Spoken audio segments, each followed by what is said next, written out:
The term major depression is really a euphemism that does no justice to the actual sensation itself. It is a feeling of death that is occurring inside of your brain.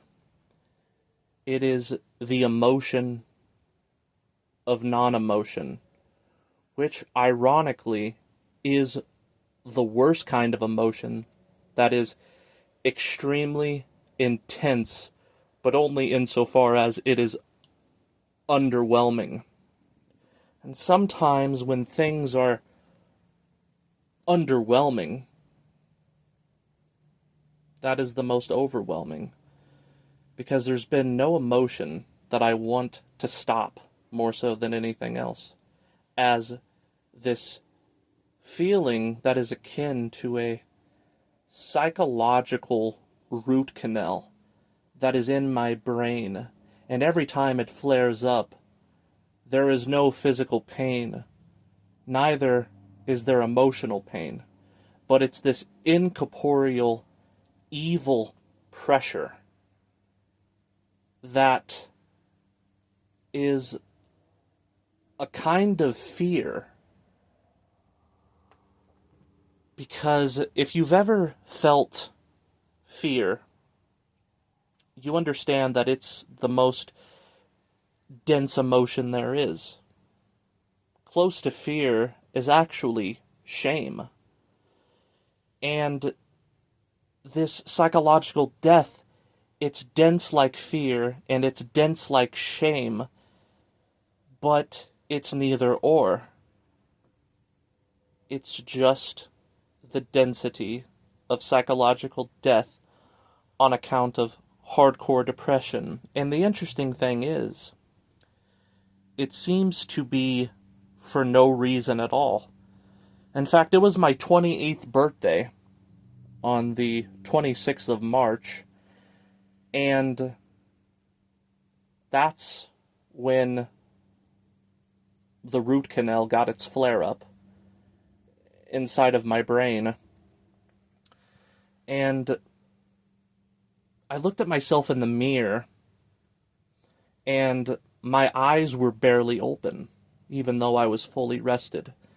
And people, brought me presents. They paid for my meal. They sang happy birthday. But the whole time I felt so horrible that people kept asking me, "What is wrong with you? Are you okay?" It feels a lot like insomnia. And I'm talking like functioning off of 3 hours of sleep for long periods of time. Or the worst hangover you've ever had. Only without the throbbing in your head and the nausea. It's just that feeling of being extremely hungover, where you just feel like death. It's an inertia that is like a psychological catatonia. Have you ever seen those old black and white mental asylum videos where you had what was referred to as catatonic schizophrenia, where they would be stuck in those weird, awkward positions, and you're able to move their arms around and it would just stay in place? That's sort of how it feels, but only in the brain. The brain feels like it's in a catatonic, frozen state. Even though you could have ADHD, such as myself, and have a million thoughts a minute. You can have thoughts that are so hyperactive that they drive you crazy. But yet, there's that feeling of catatonia in the brain. It's very similar to anhedonia, which is the inability to feel pleasure, but there's a kind of paralysis. even though you're having a lot of thoughts. And you can tell that this feeling is extremely hard to explain. It's sort of all over the place. But whatever that feeling of actively dying in your brain is, where you feel like death, you feel like you are dying, and quite frankly, as long as this horrible emotion of catatonia/anhedonia exists, you wish you were dead, and you'll do anything to make it stop. You'll be able to tolerate it for maybe a week if you're strong enough, but then eventually you're going to try to turn to some drug because you fear that if you don't, you're not going to be able to tolerate it. You're going to want to take the easy way out. So, unfortunately, I did relapse, and I have been drinking for a couple of weeks now. But here's the thing. I really must say that this befoulment that is in my blood, that goes directly to my brain, would occur without the alcohol. People often say that, well, you feel how you feel because you have an alcohol problem. But you have to understand that I wasn't drinking for months, and this same exact feeling was occurring. And then when I add alcohol on top of it, it gives me a little bit of relief, because I have what I call my dopamine window, which takes a lot of alcohol to get there, but I do find that I artificially induce as much dopamine as I possibly can just to help me to bear the depression. And then I wake up the next day and that feeling is still there. There's just symptoms of a hangover on top of it. And it's been so bad that the whole aura about me is toxic energetically to the environment, where I could say nothing and I could sit quietly, but people see in my eyes and they see in my facial expression that I'm in a terrible mood, and they become aggravated with me and they say, "What the fuck is wrong with you?" Sometimes even saying that, "Look, man, if you're in a bad mood, maybe you should just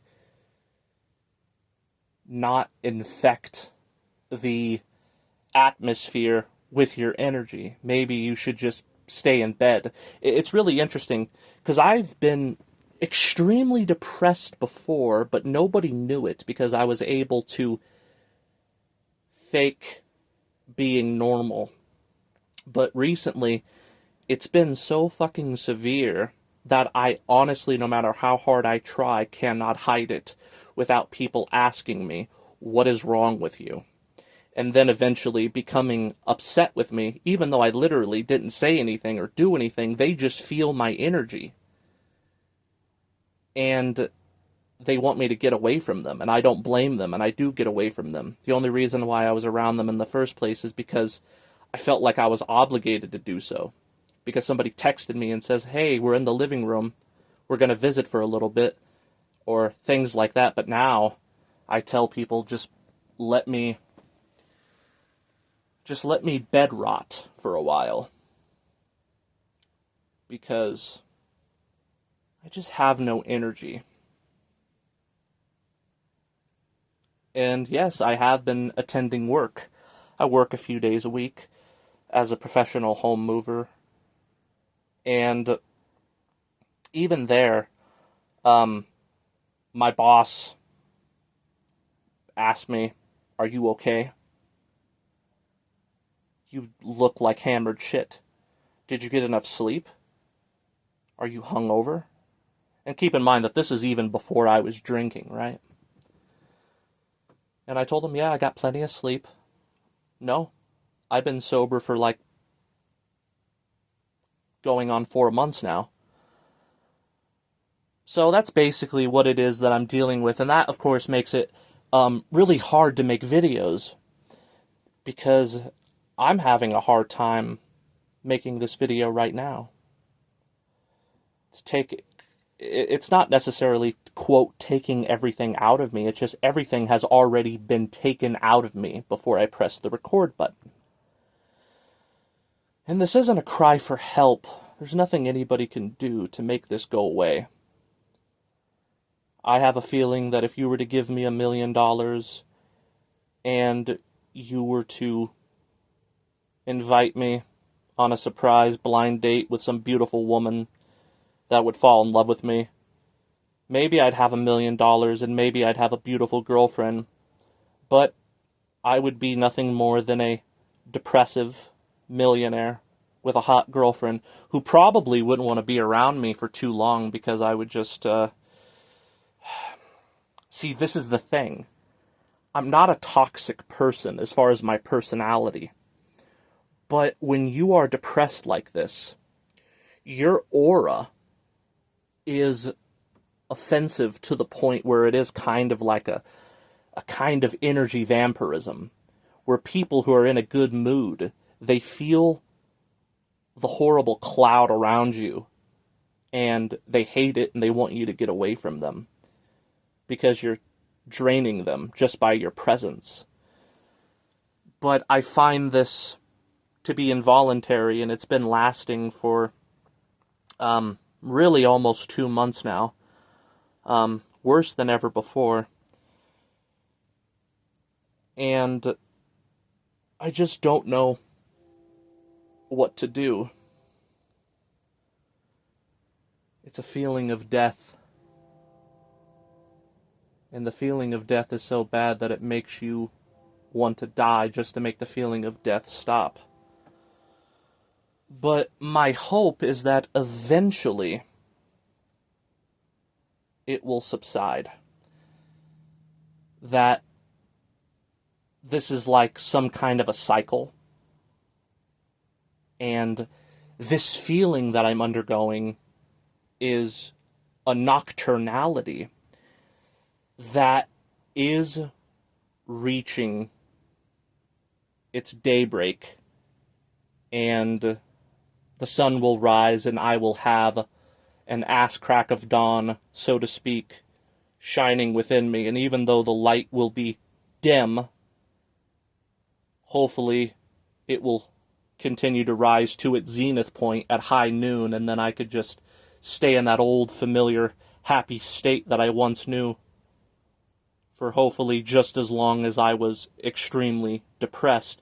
And then if the depression reemerges, I can only hope that the happiness will come back 1 month from now, 2 months from now, etc. But I feel that when I'm undergoing this depression, even though realistically I do believe that I will snap out of it and I will be able to feel happy again, it's apprehensive knowing that you never know when it's going to begin, when depression is going to rear its ugly head, and you don't know when it's going to end.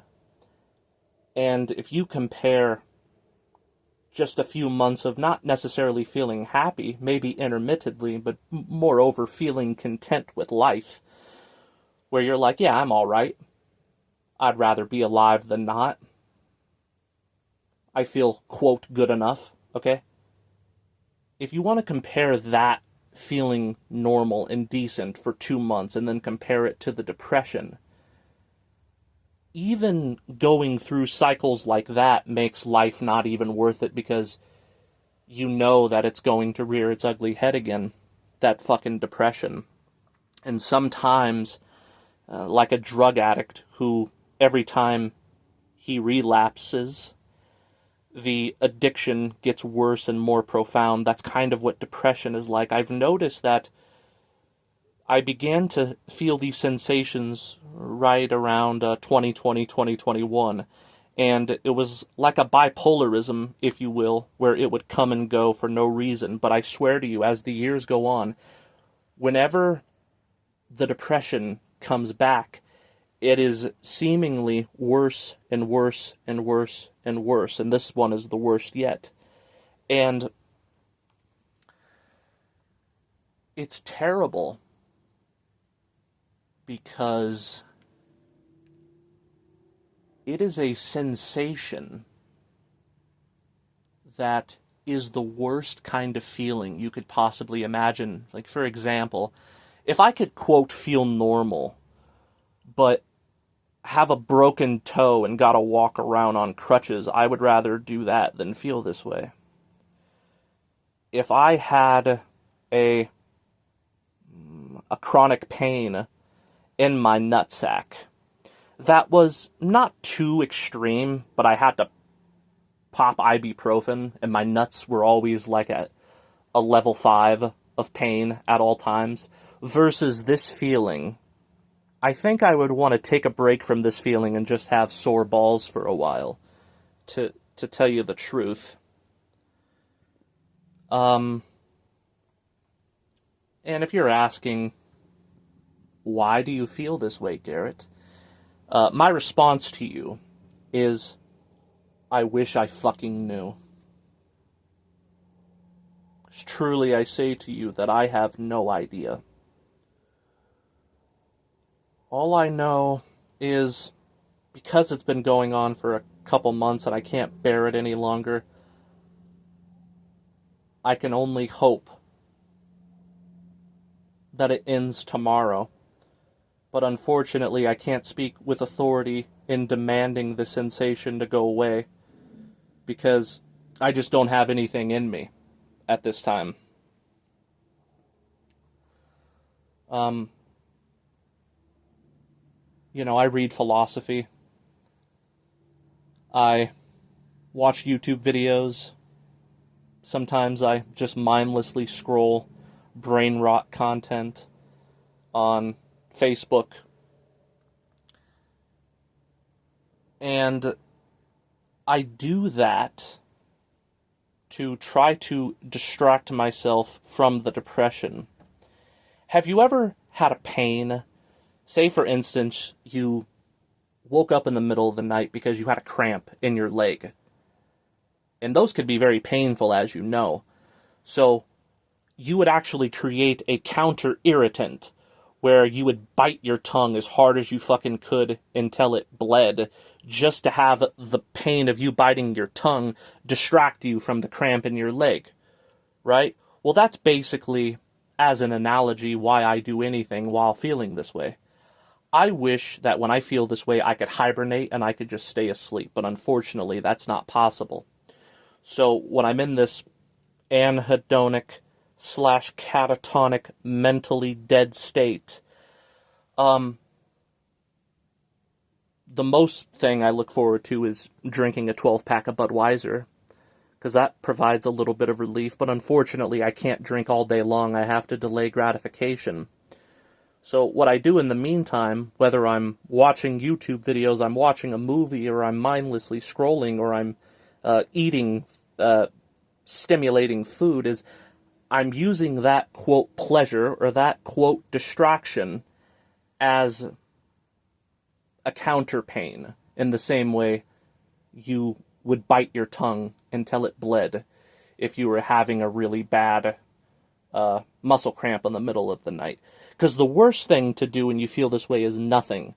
See, I've actually tried meditating, where closing my eyes and focusing on my breathing, but I would feel, I would look into the abyss, and the abyss would stare back at me,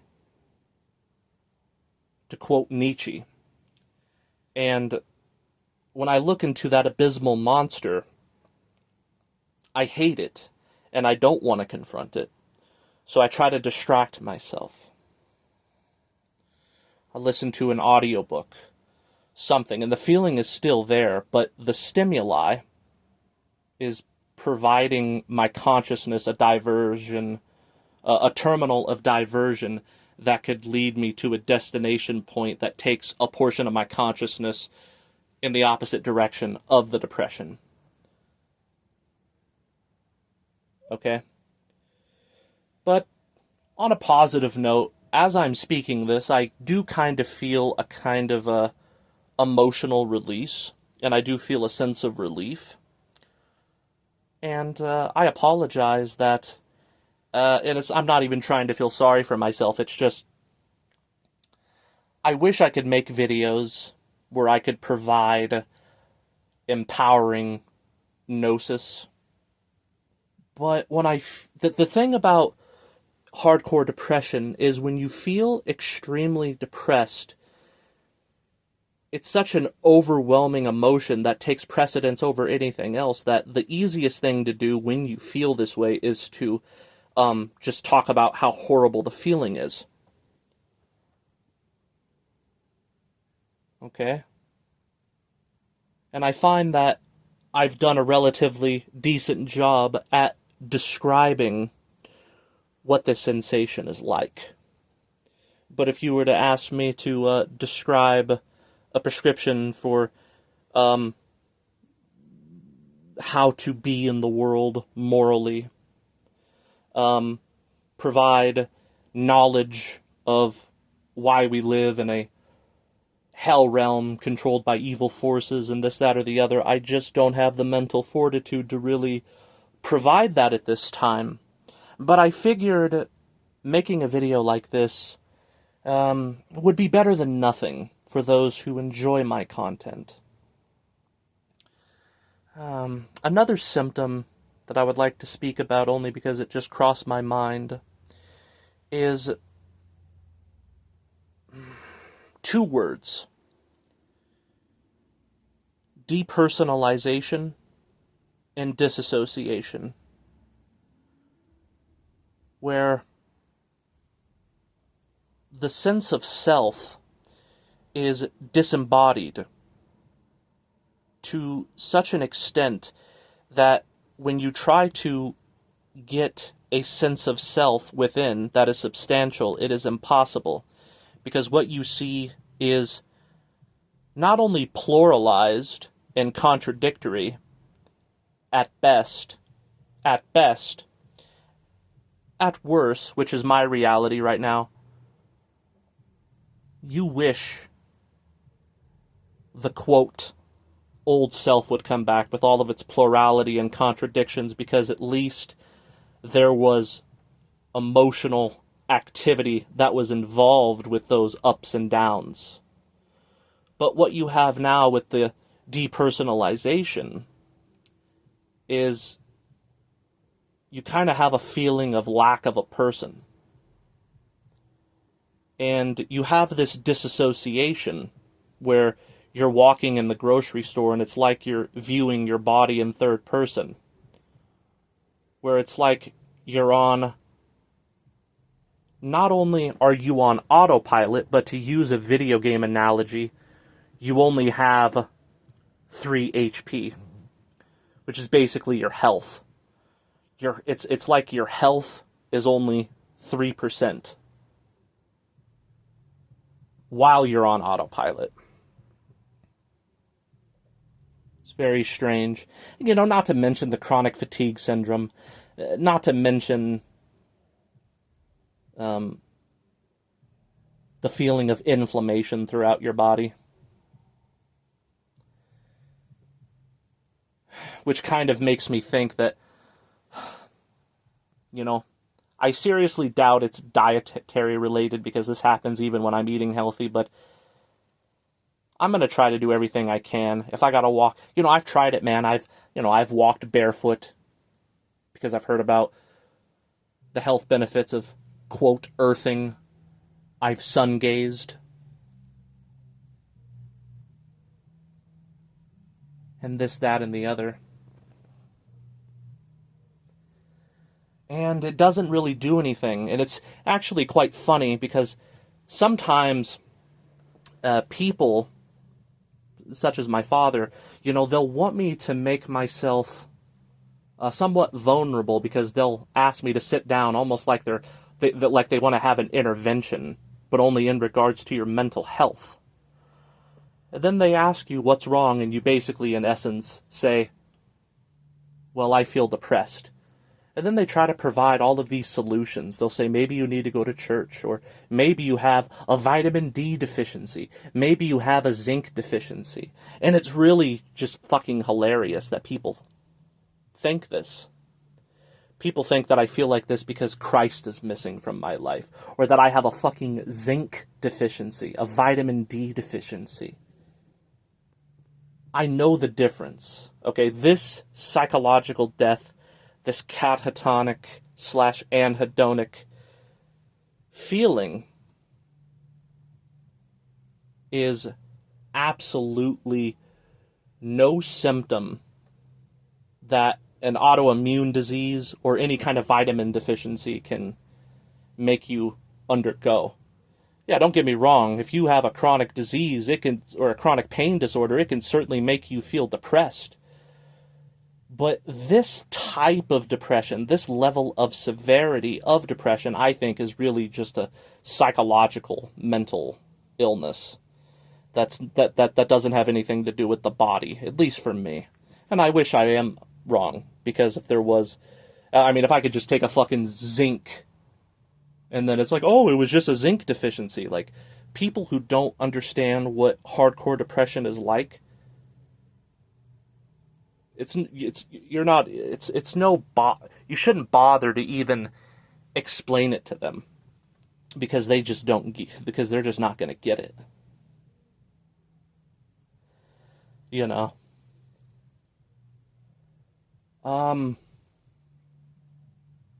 So yeah, I guess that's all I wanted to say for now.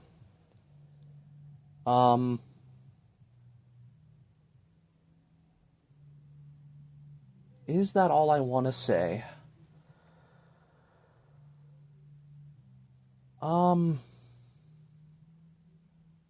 Yeah. I thought about drinking prior to me making this video, but I actually made this video completely sober, because I figured if I'm going to make a video talking about hardcore depression, you might as well feel it to its fullest. Because even though if I was drinking, I might be able to articulate myself better. I might be able to choose better words and put them in a better order. Even though I'm in a psychologically drained state where it's really difficult for me to even speak, I did the best I could. And yeah, consider this an update. I don't know what else to say. Thank you for listening.